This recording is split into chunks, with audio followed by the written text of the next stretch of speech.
Welcome to another session of Critical Conversations in LIS. We are so grateful that you are here today. My name is Nicole Cook. I am the Augusta Baker Endowed Chair at the University of South Carolina. And we are so happy to present Dr. Emily Knox and Dr. Shannon Oltmann. They are two of the leaders in our profession when it comes to intellectual freedom and censorship. So we are grateful because we know how busy they've been this season.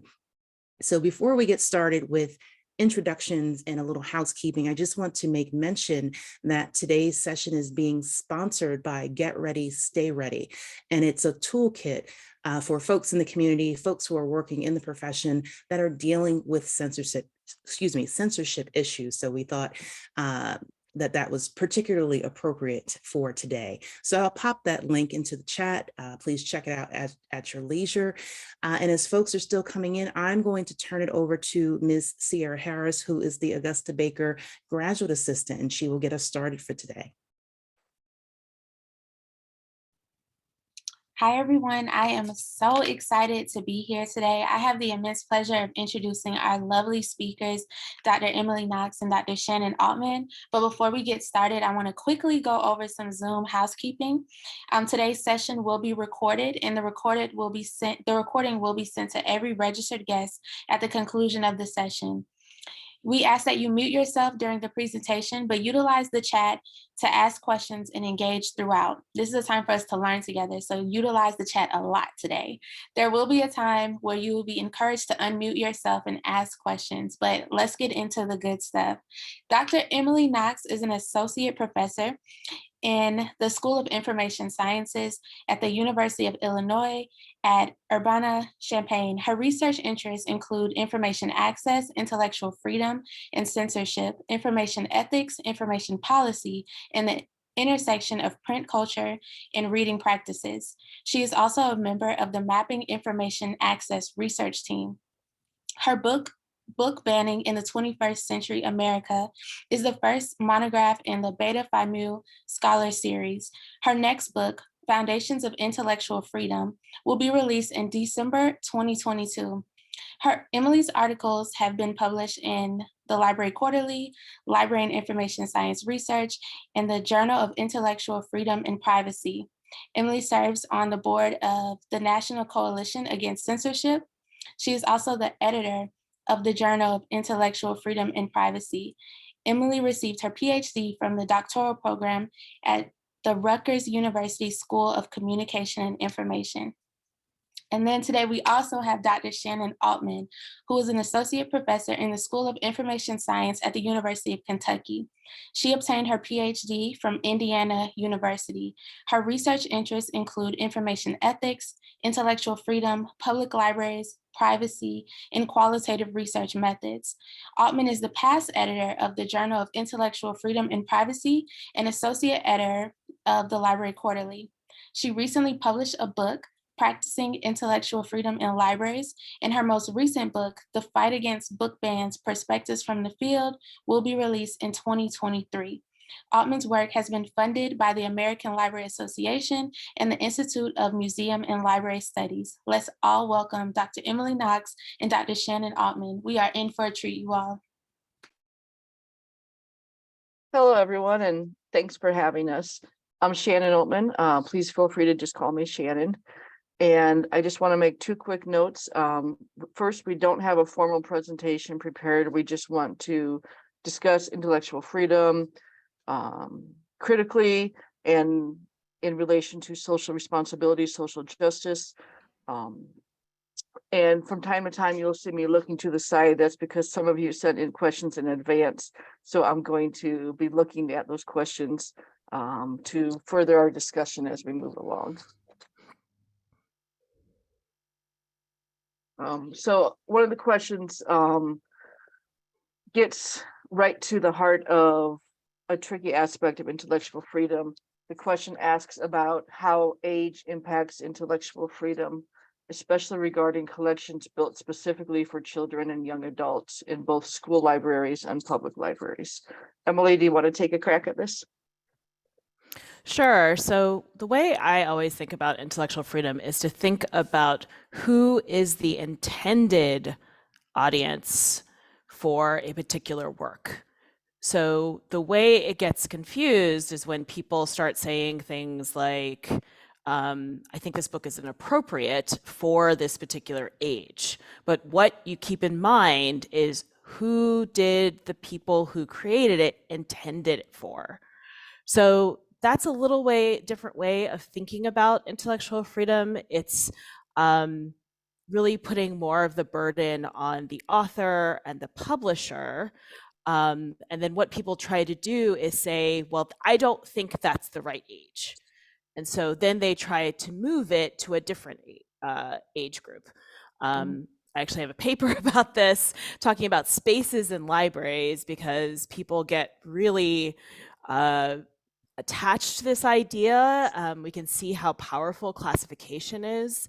The idea that if we move a book from J to YA, then J's can't find it. This is actually something that is very common in libraries and how people think about libraries. But I think intended audience helps you get out of some of the more difficult ideas that come up with thinking about about intellectual freedom. Yeah, I agree. Intended audience is really important. It's also important that we as librarians emphasize that every book has its reader, right? A book may not be right for a particular family, a particular child, a particular young adult, but it may be just right for someone else. And so trying to restrict books based on one person's perception of age appropriateness is really problematic for many other people as well. This person also wants to know how to handle resources that I believe to be exceptionally biased and or inaccurate, knowing that I have my own biases and blind spots.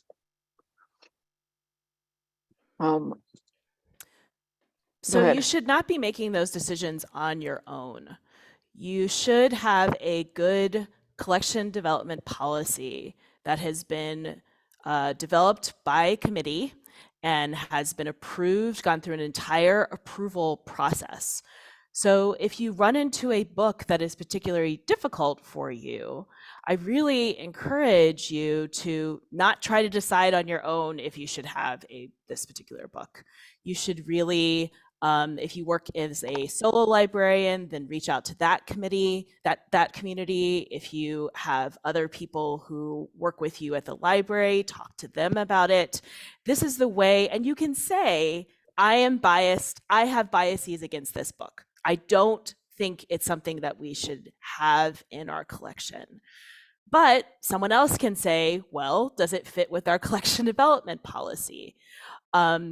You really should not take those things on yourself. This is what I often see people doing, but librarianship is, and all library workers are working together. It's not really something that you should be thinking about. I get to make all the decisions about what happens here.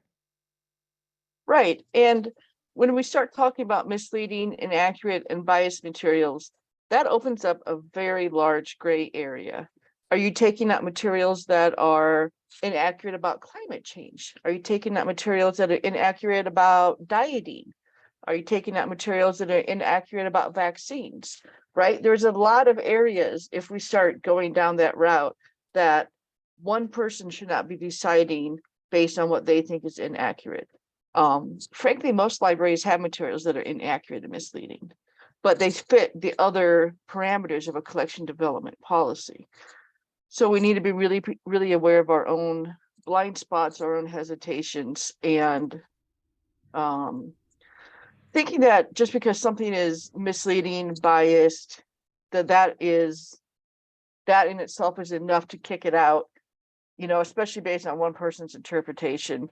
We need to be really hesitant about that because, like I said, that opens a really broad gray area.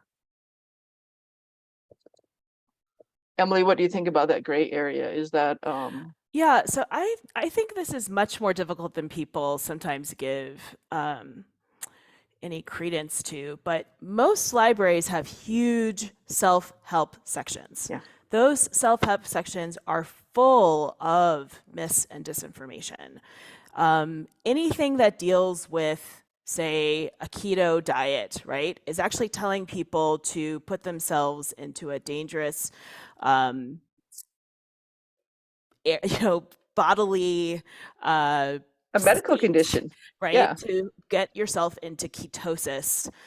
Things that, so when we talk about this, we tend to think about it in things that, really affect me. How am I thinking about the world? But this is why the policy is so important, because most libraries are not going to get rid of their self-help books. Like, that's not going to happen. So they're not going to get rid of their dieting books. So you really need to think carefully when you come up with that policy, how are you making these decisions? You can't actually keep people from believing things that aren't true. That's not part of your job as a library worker. People believe things that aren't true. Libraries are not labyrinths to the truth. This is one of my favorite articles by Librarian's Shemeka. They are gardens of truth. So you pick a little bit here, you pick a little bit there, and also you don't know why somebody is reading something, right? I think this is something that's often lost when we have these discussions.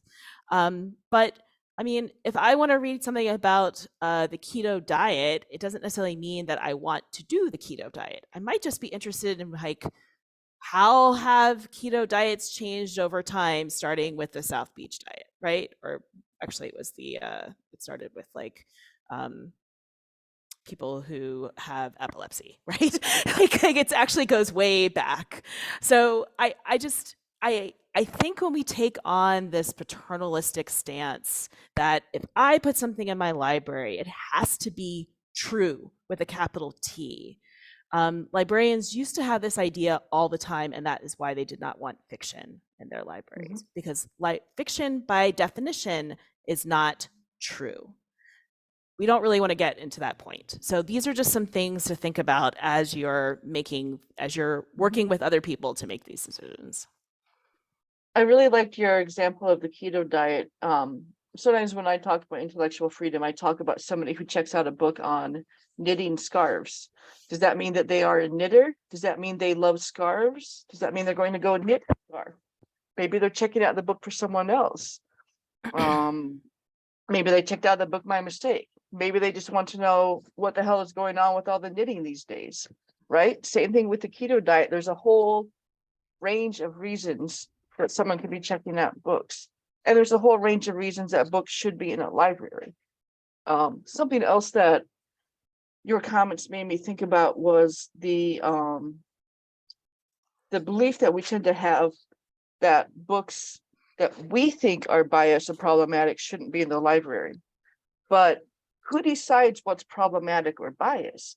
In a room full of librarians, we tend to think that's going to be books that are derogatory and harmful towards marginalized populations, books that contain slurs, books that are offensive to marginalized populations. But that may not be the case. And assuming that the decision is going to be made in the way that you think it should be made is really problematic. Yeah, I've been thinking about this a lot with a current law in Texas about moderation of social media platforms. This is a law that is actually put forward by conservatives in the Texas legislature. They are saying that conservatives are being censored on Facebook, Twitter. This is actually not true. If you look at the top posts for any social media platform, you actually see that it is actually conservative ideas that have more engagement than anything else. But this shows how language is very slippery, and putting this kind of power into people's hands does not always end up the way you want it to end up. That's what I think about a lot when it comes to intellectual freedom, that it is an exertion of people's power over other people. Something I've really been thinking, I've actually, so what I've been wrestling with lately is the idea of our profession, which is female, white, middle class, making these decisions for other people. I really am concerned that this is once again a return to what happened in the late 19th century. The idea of improving, the idea that the library is for improving people. And we have a very highly gendered and racialized profession. And it's once again the same people making these decisions. I think that's something to always keep in mind when you're trying to decide what people should read and what they shouldn't read. Right. Libraries, we have decided in the current day and age, are not about improving people, are not about making people more American, which is something libraries used to do, or containing the truth, which is something libraries used to do. Libraries are about access to information.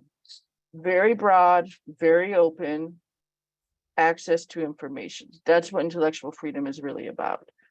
And anytime we start trying to cut into that access to information, we start trying to restrict access to information, censorship rears its ugly head. And you know, the thing is that these tools of restricting access are usually wielded by the people in power, which is not traditionally marginalized groups. Emily brought up the law in Texas about moderating social media. It makes me think of laws to restrict voter registration and voter access to polls. What are those laws really about? They're about restricting the voice of marginalized communities. That's what power wants to do. And so anytime we try to restrict information that we claim that is biased, harmful, offensive, the powers that be, the powers that is currently in existence, is going to try to wield those rules and those laws in its own favor. We see this in Europe, for example, where laws that are meant to reduce the presence and spread of slurs and offensive language are actually used against the very marginalized groups they're supposedly supposed to protect. Yeah, so I spend a lot of time talking to people about, say, hate speech laws, but I always counter by saying, well, look what happened in France with Marine Le Pen. She almost became prime minister. Look what has happened in Italy with, I believe her name is Meloni. These laws are unable to keep up with how language works. What is hateful, what is a slur, it seems like often these are talked about from the left, but they also work on the right. Language is part of all communities. So trying to say that something is hateful or not hateful, I think the best way to think about this is through the word dog whistles, right? And the ultimate dog whistle we have right now is "Let's go, Brandon."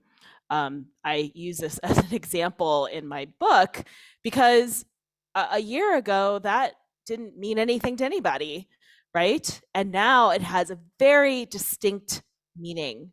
Are you going to outlaw people saying "Let's go, Brandon"? That doesn't make any sense. And it's a very good example of how language is actually, it just changes over time. So what is hateful in one circumstance is not necessarily hateful in another circumstance. And what we've seen across the country is that, in fact, the laws that are being put into place are white supremacist, heterosexist, ableist, transphobic laws. They are not laws, as you said, that support people who are marginalized, because those people are not in power. And this has always been my fear, is that when we start talking about using the law, which is also very heavy-handed and is not necessarily about justice, we get into these the law rarely works out for people who are marginalized, because that's part of the definition of being marginalized. This, of course, goes to Kimberly Crenshaw and her work on intersectionality. I think, for example, of the dozen or so states that have either passed or tried to pass laws that say schools cannot teach anything that makes someone feel uncomfortable about their gender, race, sexuality. Sounds good in theory, right?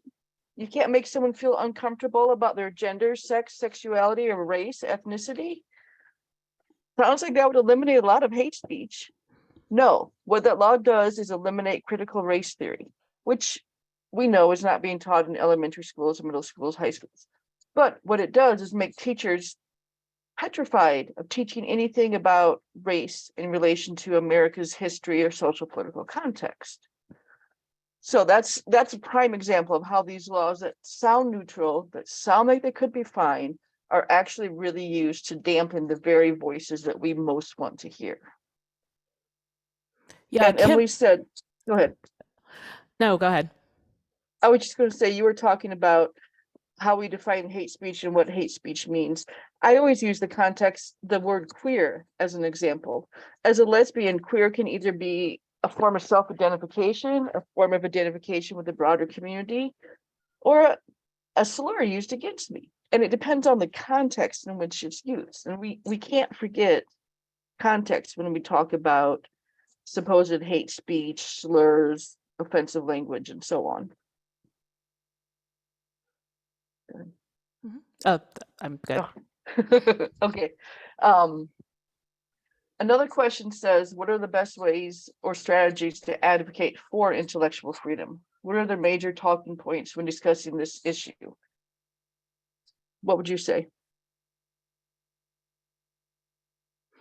So I think about intellectual freedom in terms of autonomy and flourishing. So I'm sure Shannon can come up with the with Barbakoff's citation for this. Autonomy, but, yes. Yes.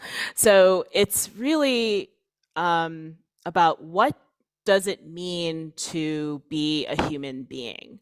I know that seems kind of highfalutin, but in fact, that is what intellectual freedom is about. It is about exposing yourself to different ideas, wrestling with those ideas, figuring out what is meaningful to you and your life. What sort of world would you like to see in the future? These ideas are what intellectual freedom is about. It's really one of the most important rights that we have, because honestly, we cannot imagine a just world without having intellectual freedom. You can see that by censoring ideas, especially when we see that it's the powerful that censor ideas, that they don't want us to imagine a more just world. So I think that's really the most important aspects of intellectual freedom. And another key point that I would bring out is that intellectual freedom is what protects and enables us to hear the voices of the traditionally marginalized. Intellectual freedom argues for all voices to be heard, everyone to have a seat at the table or at the potluck or whatever metaphor we want to use. And so intellectual freedom is what is really the basis from which school librarians order LGBTQ books, or public librarians order books with Black authors and Black protagonists. Intellectual freedom is a foundation from which we can act to empower and advocate and include a really rich array of voices. So intellectual freedom should be the foundation from which libraries act. We could really see this in all of the challenges that are happening right now, that these are anti-intellectual, anti-intellectual freedom. My concern is that we have not, as librarians, really worked on advocacy here by talking about, I don't like the term neutral, but making information accessible to all in our communities. That's really what libraries are about. And we need to be more clear about how that is actually a political statement. It is a way of saying every single person in this community matters, and they all have a right to access this information. We've gotten, a lot of us don't like politics, but I think it's important that we see that this is a truly non-neutral political act to stand up for each person and their rights. Mm-hmm. Yeah, I agree. Some people don't want libraries to be for everyone. They don't want every voice in the library. They don't want every person in the library. So for us to say that is what we stand for, that is a powerful, bold statement. And we have to be advocates for our libraries in order to do that. Another question, what is included under the umbrella beyond book challenges, bans, and internet filtering software? Oh. You asked the right people. So I will tell you that National Coalition Against Censorship, we do a lot of work on art. So if you are in galleries, museums, archives, we especially do a lot of work on with curators, and when different artworks are targeted, which is often quite interesting because artworks are often targeted violently. So it gets into this very strange area of how people respond to certain types of art. But this actually can also happen at libraries if you have an exhibit space. Someone might be unhappy about the art that you have had, that someone in your community has put up. So that's why you have to have good policies for that. A lot of the things we think about are issues of disinformation online. Shannon and I have done a lot of work on internet filtering. So other things I would, go ahead. No, go ahead. You let me go last. No, I mean, it's actually any type of expressive work. That's how I try to think about it. So protests, these are included in expressive works, rights to assembly, your meeting rooms, all sorts of different areas of community life can come up when you're thinking about intellectual freedom. Yeah, for libraries, Emily mentioned meeting rooms, things like programming, other events, book displays. These have all been areas that have had challenges. These are all things that have been challenged in libraries and that fall under intellectual freedom. But the one that I want to touch on is privacy. I think privacy is a really important aspect of intellectual freedom that sometimes gets overlooked. Privacy allows us to have freedom of thought, to explore different ideas, and libraries, of course, are a great place to explore different ideas. You can have a wide range of reading materials. You can take on different ideas, sort of try them on, and privacy allows us to do that. And privacy encompasses everything from not keeping track of patrons' checkout circulation history, maybe destroying computer logs at the end of the day so we don't keep track of who's been using our computers, wiping the computer in between each patron, trying to avoid gossiping about patrons and sharing information about them. There's a lot of things that privacy touches on, but it all affects people's ability to have freedom of thought and freedom of speech, intellectual freedom.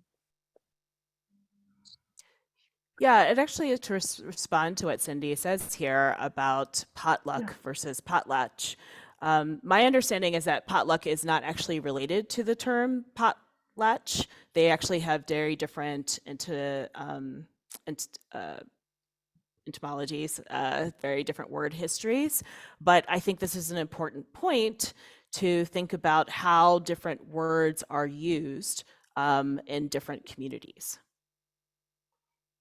Yeah, absolutely. And I want to clarify that I did not mean disrespect. My sense in using it was saying letting everyone have a seat at the table is one perspective, but in something else that I've written, we wrote that maybe not everyone wants a seat at the table. Maybe a table doesn't work for your community. Maybe your community needs to go sit out in the backyard of the library with folding chairs, lawn chairs, bean bags, and have something more informal. Maybe there are different ways that you can meet your community and you can include diverse voices other than a formal seat at the table every Tuesday at 7 p.m., right? So that's the sense in which I meant it, but thank you for your comments. There's another comment. Aren't we always censoring in some way, though, as we make even very practical decisions about what we will and will not include in the library? Would it be accurate to say that this is less about completely removing any assessment of what is appropriate and more about basing that assessment on clear and transparent criteria of harm or values encoded in policy? Or are you saying that there's no information that could violate such criteria? So I'm going to put Ashheim's selection, not censorship, but selection into the chat. It's really about the standpoint you have towards particular types of information. The point is to think about the policy first and not necessarily your own feelings towards a particular type of work. So what Ashheim really says is, are you looking for reasons not to have this particular work in your collection? That's not really what you should be thinking about. Why should you have the work in your collection? Of course, no one has unlimited budgets, but that is why you have a collection development policy. And different libraries, museums, GLAM will have different ways of collecting for their particular community. Mm-hmm. So for example, I used to work at a theological seminary. It was a seminary of the Episcopal Church. So we collected everything on the Episcopal Church. And this was during when Gene Robinson, who was the first gay bishop in the Episcopal Church, was being ordained. So we collected things both pro and against that, because that is what our collection development policy said we should do. Somebody who is working at a secular or small college, that doesn't make sense for them to do that. So you really have to think about what are the needs of the people who are coming to my institution. And these will be very different for different places. Actually, my favorite example of this is in Idaho, where people were upset about books that the library did not even have. Now, I don't necessarily agree that the library shouldn't have had these books. I'm sure there are trans folks, LGBTQIA folks in this community in Idaho, but they did not even have the books, and people came to their board meetings armed, because they were upset about it. And I want to add that, a small public library, a large regional public library on the East Coast, in the South, every library will have different collection guidelines about what is appropriate based on their community. And these should be based on your community. But we've touched on policy a couple of times here, Emily. And I want to say that's not because that we're like devoted to policy, but it's because policy allows you to act in a consistent way across a wide range of situations. So you should have a policy about your meeting room. If you have programs, if you have a place for public art to be displayed, a community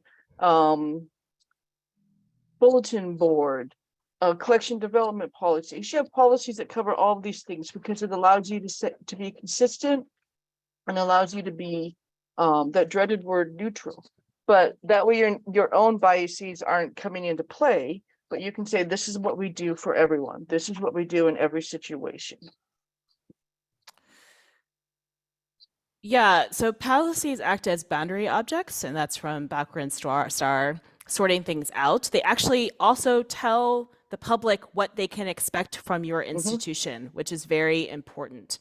Where libraries get in trouble is when they are not transparent about how decisions were made, when they do not follow their own policies.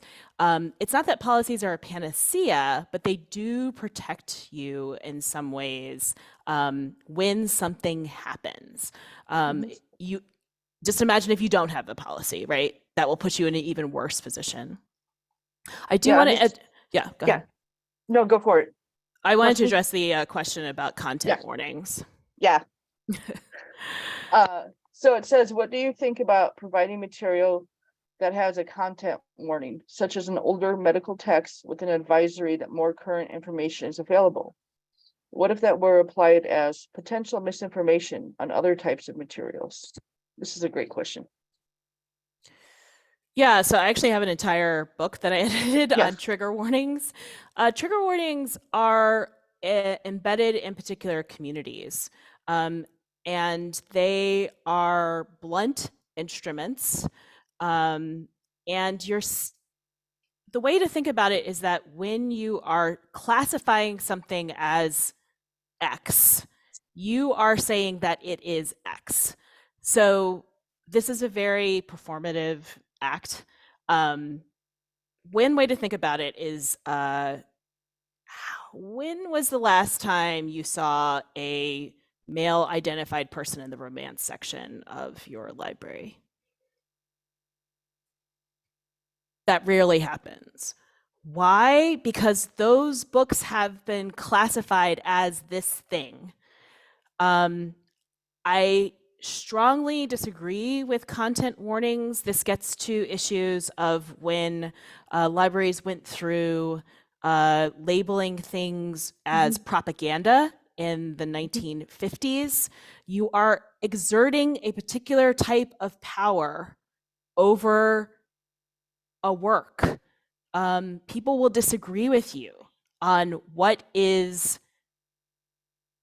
misinformation, disinformation. These words that we use are embedded in ideas about how worldviews. That's the easiest way to say it. Right. So like, it's not that everybody agrees that something is misinformation or disinformation, right? That's just not how things work. I see there's something here about conflating sexuality with gender identity. But in many communities, that doesn't necessarily make sense to people, right? That's I understand that. It makes sense to me. But for a lot of people that you may end up serving, that is not a real distinction. And so how will you serve them to your best of your ability? When you think that way about what is my own bias to thinking about this particular split?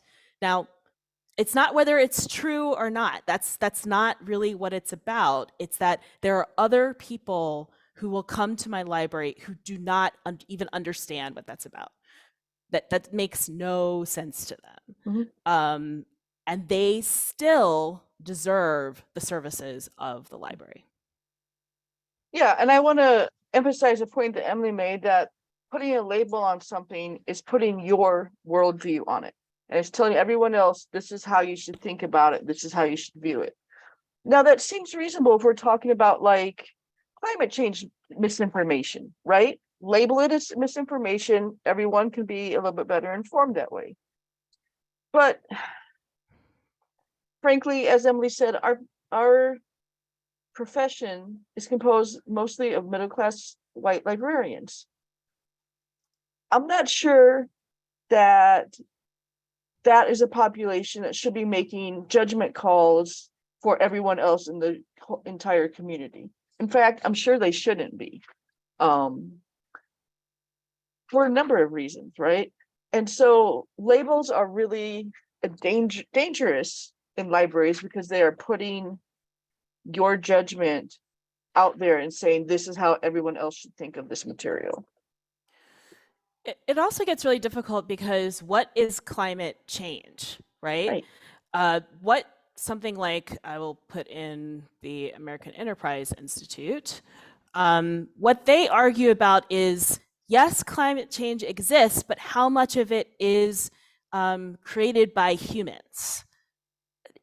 Is that misinformation? Is that disinformation?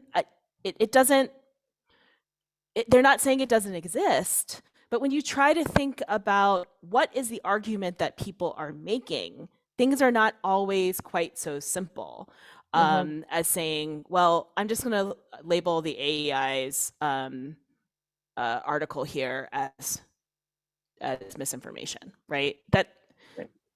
That won't necessarily get you. And also, what will that do? Like, I don't know if it will actually lead to the outcome that is desired. Right. It's going to anger some people. It's going to satisfy some people. And it may end up in a net reduction in your patrons, which is probably not what your library needs. There's another comment that I want to highlight. I think it's really important. As someone who has worked in a relatively small public library in a conservative area and now works with lots of smaller public libraries in conservative areas, it's important to remember that the library is for everyone, not the majority.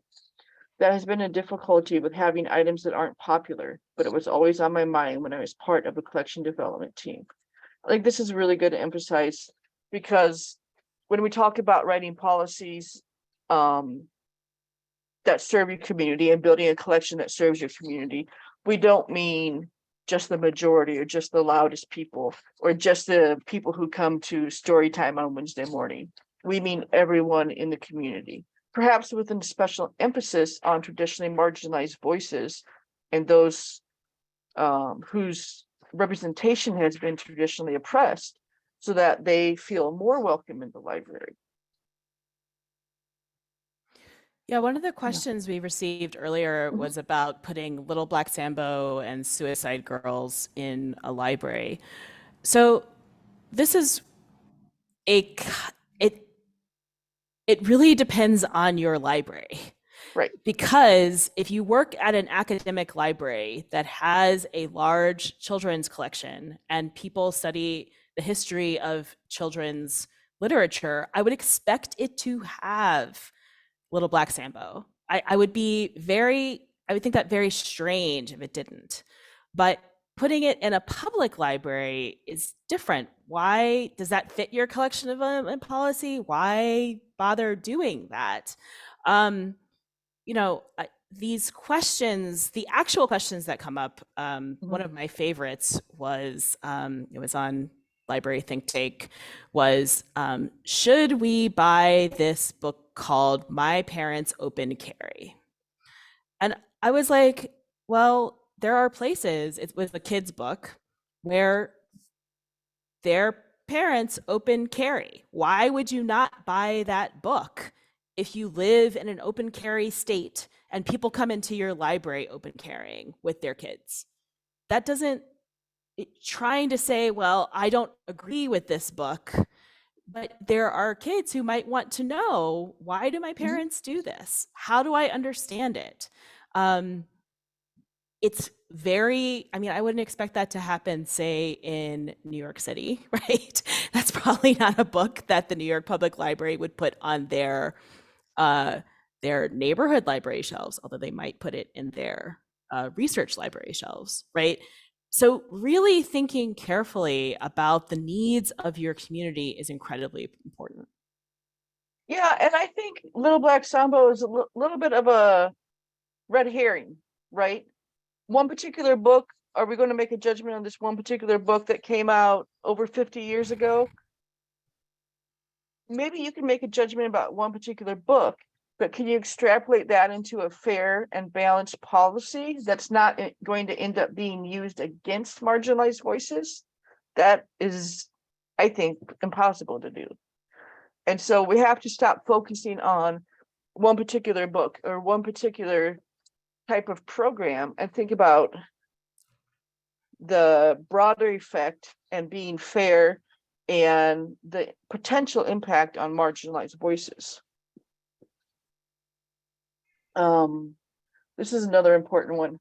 How does intellectual freedom work in a world where you have to stay on the good side of taxpayers and library boards? This is really what we are wrestling with right now. Yeah. So there was always an assumption of good faith towards libraries. That is not true anymore. I'm hoping that over the next year or so, the American Library Association and researchers can start thinking about how to actually deal with this idea that, people are willing to close their libraries rather than have 5 books on the shelf. So I'm actually reading The Sum of Us by Heather McGhee. Let me put that in. So this is about how during integration, rather than integrate public institutions, they were simply closed. And her most well-known example is of the pools that existed where people just filled in the pools so they wouldn't have to, so that white people wouldn't have to go swimming with Black people. This is sort of where we are with public libraries right now. Also public schools. I'm not sure how we will get through this. One thing you can do is seed your board. So I am going to talk very politically right now. The right is merciless with saying we are going to get these people into power. If you know someone who is a good person to run for your board, ask that person to run. There's no reason. It's not playing, it's playing politics, but it's political, right? Those people are either elected or appointed. We have to be willing to stand up for these institutions. I'm very, very concerned about where we are going with this. So I'll turn it over to Shannon. Yeah, I think trying to get library advocates, library believers on your board is super important. I think it's important, regardless of who's on your board, to try to educate them about intellectual freedom and the core values of the library. This can start out small and simple, but I think helping them see the goals of your library and helping them see that their role is to enhance and support the goals of the library is really important. I think letters to the editor, I think essays, once a month column by the library director in your local newspaper, for example, that can be informative. I think there are little things that we can do, but it is a very scary time. Yeah, so I do want to refer to the idea about this is how money is flowing. In many ways, that does not matter. The people who are joining Moms for Liberty don't care that they are getting Koch money. That doesn't matter to them. I know this is often used as a way of discrediting astroturfing organizations, but the people who are doing the actual astroturfing, who are part of those organizations, feel these things strongly. So if you've never been to Moms for Liberty's website, I really encourage you to do that. I will put it in here, because what you can see is that they actually used a model that's a invisible right? That's what they were called, indivisible, used. You can see how easy it is to find like-minded people. And actually, I've been discussing this with the board that I'm on, that we make things so difficult, right? We really fragment ourselves and say, oh, I'll go over here. But if you go to Moms for Liberty and you type in your zip code, you will find a group of people who think like you. I think they have Facebook pages for every single different group that they have across the country. So even though it is, I think their headquarters is in Florida, they have essentially different groups that are all over the country. So I just really think that this is something that we should copy. We need to make it easier to find like-minded people.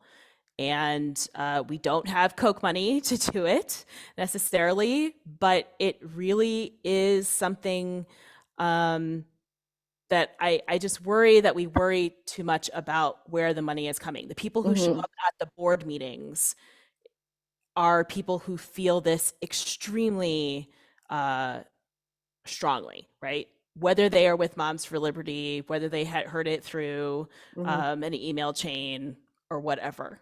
In some ways, it doesn't matter. I've answered a lot of questions about, like, well, are these people being sincere? Is this all pretext? The people are being sincere. They really believe that these books will influence their children so that they will have poor values, values that do not sync up with their own values. And they believe that the books will essentially be permission structures for kids to think about their identity, their sexuality, about maybe this country is not the greatest place on the entire planet. You know, these are real worries for these people who are mostly parents. I want to note here that research has shown that most Americans across the political spectrum are actually opposed to book banning. In public libraries and in school libraries. In school libraries, it's like 67, 68%. I think it's in the mid 70s for public libraries. But most people oppose book banning. They're just not as loud and not as engaged. So we need to work to get them more engaged. There is a website for the exact opposite where you can support libraries. It's United for Libraries, right? Or United Against Book Bans? United Against Book Bans. I always say it wrong first. So United Against Book Bans. So actually, I'm having a board meeting tomorrow to discuss some things we can do to be more practically organized. I actually encourage you to take a look at the United Against Book Bans website, see what's missing. What would make it easier for you to use? These are all things that, you know, it's really about getting involved yourself and saying, well, I'm not able to find this particular thing that I need on here. Yes, freedom is also another one, but this is actually going to my issue about fragmentation that I'm very concerned about. You know, how are we going to make sure that all these groups work together? I don't quite know. I see that we are nearing the end of our hour already. Does anybody have a last minute question you want to drop in the chat, or Dr. Cook, do you have any questions you want to bring up?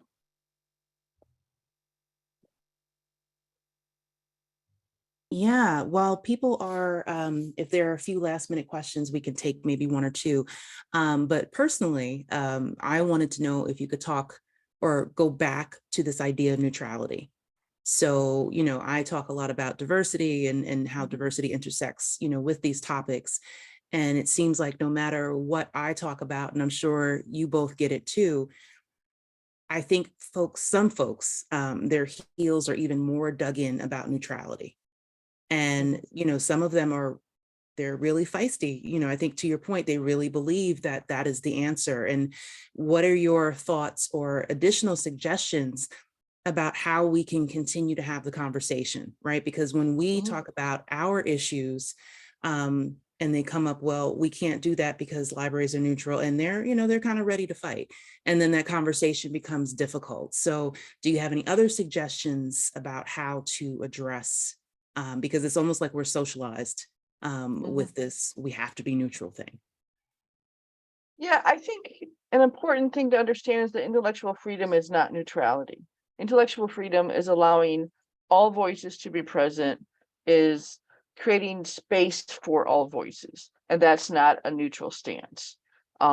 This word neutrality has crept into librarianship, but I think it's really problematic. Some other authors have done a lot of great work on this. Emily, what do you want to say about neutrality? Yeah, I mean, so actually, I'm on the core values task force for ALA, and we were talking about neutrality, but actually none of ALA's documents ever talk about neutrality. So this is something that has come in actually from Fosdick from in 1953, the Creed of the Librarian.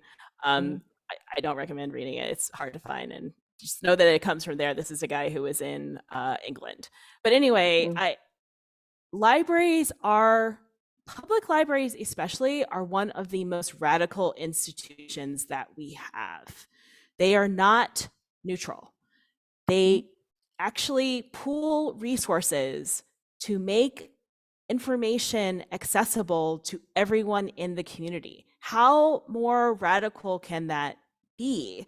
How more standing for justice can a public library, a public school be? You're basically saying it's one of the few places you can walk in a library and not have to give someone money. I mean, we've already, of course, there are taxes and all of that, but that is there's so few institutions like that we know of. And when libraries stand for access to information, privacy, right? That we will protect what you read, for making copyright law more fair, right? These sorts of things are not neutral. They just are not. They are standing on the side of really the individual, what they need for autonomy and flourishing, and it doesn't make sense to call those things neutral. They are, they have a particular point of view that cannot be called neutral. Right. At the same time, I want to note that intellectual freedom is against restricting access to information to things that some people think are biased or some people think are misinformation, because that, as we've talked about, that is really problematic, and that can get really making a rule or a policy along those lines is really difficult. Yeah. And maybe just time for one more question. For the folks that are students, are MLIS students currently, and for those who are currently working in libraries that might want to pursue some type of professional development in this area, what are the things, the practical things, right, that you would suggest that they have to know how to do? Right. We mentioned policy. We talked about collection development. For example, I have students write rationales for when books are challenged or banned. Like, what are some of those things in that toolkit that they can be building up? So what I recently heard a librarian say is that she had to be more comfortable with discussing these topics herself. So you cannot support the book Gender Queer if you are uncomfortable talking about gender topics, about sex, about race. You actually, in order to advocate for these books that are being targeted right now, you actually have to do work yourself to be more comfortable talking about these issues. And I have not forgotten this. It is incredibly important. I will say one more, what Kim Robinson calls this is difficult knowledge. This is knowledge that makes adults uncomfortable, and therefore they don't want to talk about it with kids. But she really emphasized that. I think this is key to thinking through these advocacy for intellectual freedom. You have to be comfortable yourself discussing these issues. Yeah, And along absolutely. with that, Oh, go ahead, Shannon. real quickly, spend some time thinking about it. Talk about it with your friends, with your family. Even if you think they may not disagree, that's where it's especially important to talk about it. Yeah, no, I was just going to piggyback on that. And, when I talk a lot about critical self-reflection and this idea that we have to get ourselves right before we dare try to get somebody else right. So with that, really amazing and important conversation. And I just want to thank you both again for, being willing to come and do this talk with us today. I know how busy you all have been. You've been on television and so many podcasts and really just doing such amazing work. And we thank you for your advocacy. So we want to thank everyone for coming, and we want to thank again our sponsor for today's session, the Get Ready, Stay Ready Toolkit, which has a lot of the sources that have been mentioned today.